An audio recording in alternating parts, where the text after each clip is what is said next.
فوج P T I سمیت کسی سیاسی جماعت سے کوئی بات نہیں کرے گی۔ سیاسی جماعتیں سیاست کریں، مذاکرات کریں اور رعایت دیں اور لیں۔ انصار عباسی کا تہلکہ خیز کالم۔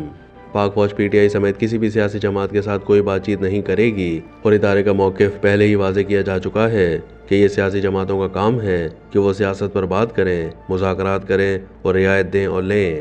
جب پی ٹی آئی اور ملٹری اسٹیبلشمنٹ کے درمیان ممکنہ ڈیل کے حوالے سے جاری قیاس آرائیوں کے متعلق سوال کیا گیا تو ایک ذرائع نے نام ظاہر نہ کرنے کی شرط پر بتایا کہ فوج کا ایسے کسی معاملے سے کوئی لینا دینا نہیں ہے۔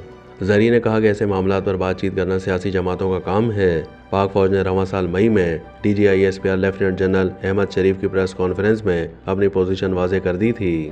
ذرائع نے یاد دہانی کرائی کہ جب D G I S P R سے مئی میں کسی ڈیل کے امکان کے متعلق پوچھا گیا تو فوجی ترجمان نے اس بات کا اعادہ کیا کہ فوج کا کوئی سیاسی کردار نہیں ہے۔ انہوں نے کہا کہ فوج غیر سیاسی ہے اور ہر حکومت کے ساتھ اس کے تعلقات آئین اور قانون کے مطابق ہیں۔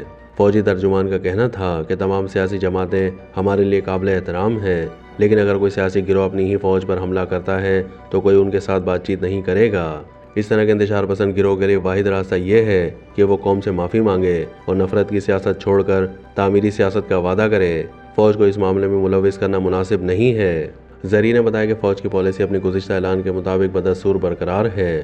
انہوں نے بتایا کہ سیاسی امور پر سیاسی جماعتوں کو آپس میں بات چیت کرنا ہے۔